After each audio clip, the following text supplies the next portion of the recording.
రేవంత్ రెడ్డి గారు మాట్లాడుతున్నారమ్మా. స్పీకర్ మాట్లాడతారు.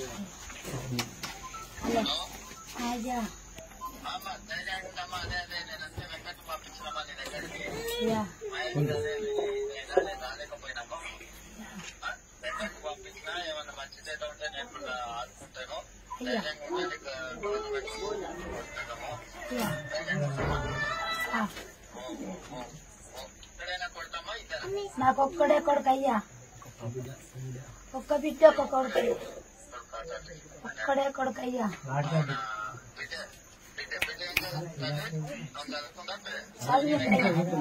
నా బిడ్డ చదివింది అయ్యా, నేను అప్పులు తెచ్చి చదివి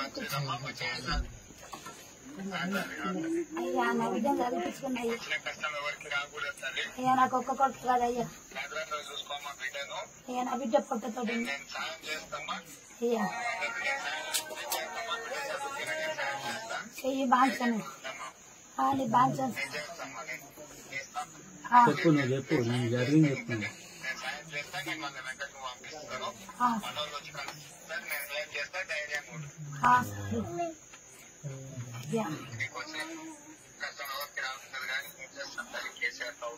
నాకొక్క కొడుకే అయ్యా,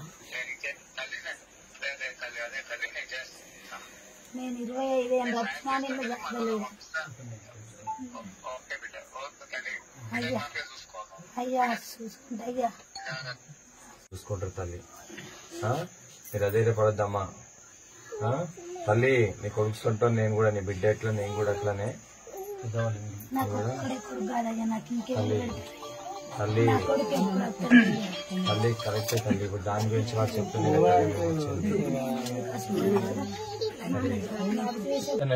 యువకుడు ఉద్యోగం రాక ఆత్మహత్య చేసుకున్న సంఘటన, దానికి పిసిసి అధ్యక్షులు రేవంత్ రెడ్డి గారు, అదేవిధంగా ప్రేమ్సాగర్ రావు గారి ఆదేశాల మేరకు ఇక్కడ వచ్చి వారి కుటుంబానికి ధైర్యం ఇవ్వడానికి రావడం జరిగింది. వాళ్ళిద్దరితో కూడా ఫోన్ కాల్లో మాట్లాడిపించినాము. తప్పనిసరిగా ఆ కుటుంబానికి ప్రభుత్వం ద్వారా ఏవైతే డబుల్ బెడ్రూమ్ ఇల్లు కానివ్వండి, సంబంధించిన వాళ్ళ ఇంట్లో ఒక ఉద్యోగం కానివ్వండి, దానితో పాటు కాంగ్రెస్ పార్టీ పక్షాన వారి కుటుంబాన్ని ఆదుకుంటామని చెప్పి హామీ కూడా ఇవ్వడం జరిగింది.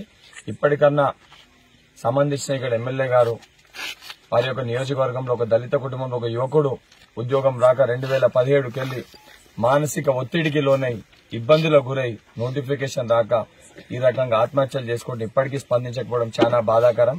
ఇప్పటికన్నా నోటిఫికేషన్ రిలీజ్ చేసి ఎవరైతే విద్యార్థులు యువకులు ఉద్యోగాలు రాక బాధపడుతున్నారో తక్షణం వారికి ఉద్యోగ అవకాశాలు కల్పించాలి. మరి ఈరోజు ఈ యువకునికి పట్టిన గతి మరి ఇంకా ఎవరికి పట్టకుండా చూసుకోవాలని చెప్పి మేము కాంగ్రెస్ పార్టీ పక్షాన డిమాండ్ చేస్తున్నాం. హాయ్ ఫ్రెండ్స్, మా టుడే టుమారో యూట్యూబ్ ఛానల్ చూస్తున్నందుకు చాలా థ్యాంక్స్. మరిన్ని లేటెస్ట్ వీడియోస్ కోసం వెంటనే సబ్స్క్రైబ్ చేయండి. అలాగే ఈ బెల్ ని కూడా రింగ్ చేసేయండి. మా నోటిఫికేషన్స్ అన్ని మీ మొబైల్లో వస్తాయి. అలాగే మా వీడియోస్ మీకు నచ్చితే లైక్ చేయండి, షేర్ చేయండి, నచ్చకపోతే కామెంట్ చేయండి.